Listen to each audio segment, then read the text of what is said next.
And they also got approved by, let's say, Care Credit for $1,000. You put that in there. So total down payment is now $1,250. Now you fill out the patient application information. So this is whether they own, rent a house, phone number, all that stuff. Employment information. This is a personal reference or the nearest relative, and then the person that's filling out this application. So let me go back up here, and I will click out on Fill Applicant Only, Decline, because I'd like you to see what happens very rarely. Since we have a 92% approval rate, you won't see this too often. So they've got all their information filled out. What I'm going to do is submit that application. So I submit it, and right now we're doing a credit evaluation, and you're going to see it take 7 to 11 seconds. This is what you will see if someone does not pass the credit. The information presented on your application does not meet our criteria, credit criteria for immediate approval. You may resubmit your application by, submit for credit review. If you want, you can send it to us, give us a little explanation of why you think this patient should be approved. The other way is you can return to the application and add a co-applicant, which is what we will do in just a second. You can also close this application and return to the welcome page, which will save it and they can come back and fix it later. Return the application and add a co-app. So here we go. We're back at the application. We go down. Here's the patient's information. Here's their employment, additional information. And here we go, the co-applicant information. So fill co-applicant in, approved. There we go. Come down, push the orange button again. We're doing the credit check on the co-applicant. And we have it. Congratulations, your application has been approved. Here is the procedure ID number and the date it was submitted. Transaction requirements and the patient must provide. So if we go down here, this is your selling area. This is where the tentative service date, you can adjust that if need be. They decide to go on the 21st. You can also see that invoice total is $4,000. The down payment must be between $800 or more.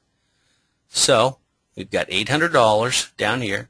Service cost to be financed is $3,200. So $4,000 minus the $800 is $3,200. Total months, 24. So their monthly service fee is $10 times 24 months is $240 for the term. If I was to click on this and make it 18 months, you'll see that it would be 10 times the 18 is $180. And you'll see that that also changed their monthly payment, $187. So if I switch this to 24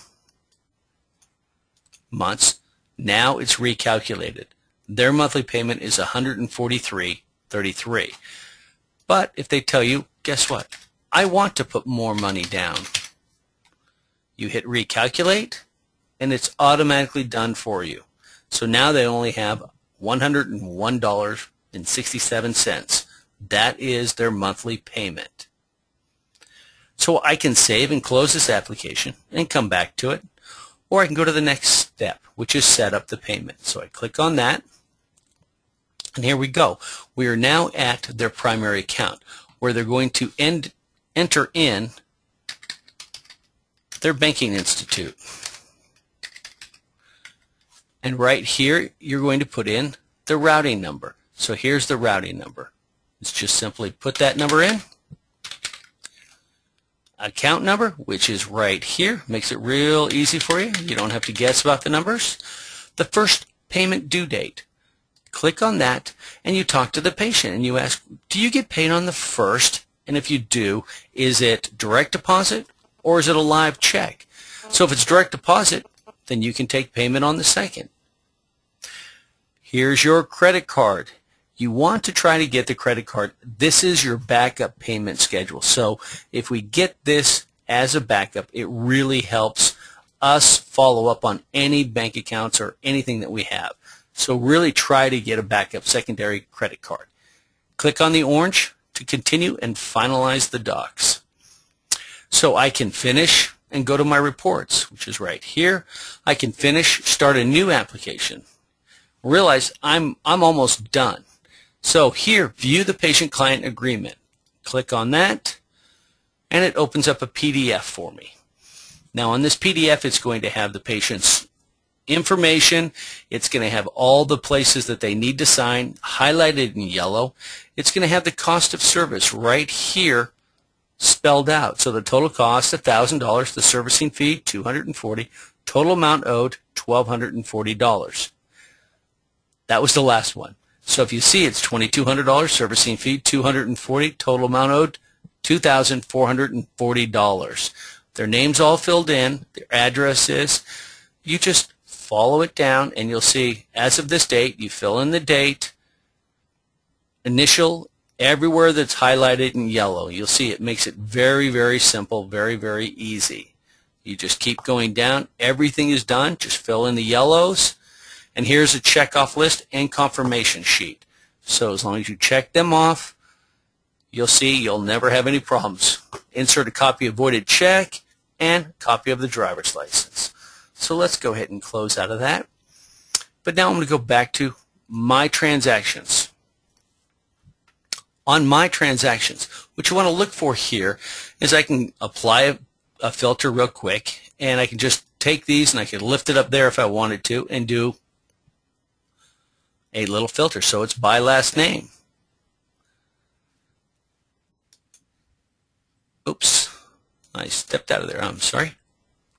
Now what you can do is any point, you can click on View and you can check up on your patient. You can see what they have done, what have they signed up for, and within the first 90 days you can add more procedures to their credit without reapplying the $39.95 fee.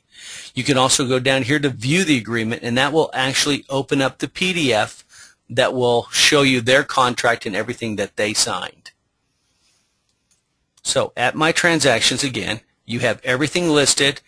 You can also do export. And what that will do, when you click export, it'll create an Excel spreadsheet for you. Let me open that up for you. And it'll tell you the client's ID number, first name, last name, state, zip code, everything you need. Payment status, payment start date, procedure date, everything will be listed on here. Since this is a demo account, we do not have any of those fields filled in. Reports. These reports are right now coming very, very soon. We're going to have standardized reports so that you can click on those at any time and they're going to give you the kind of reports that you want. Contact, that's just to contact us if you have any questions. Frequently asked questions, help, and log out. We go back to My Account.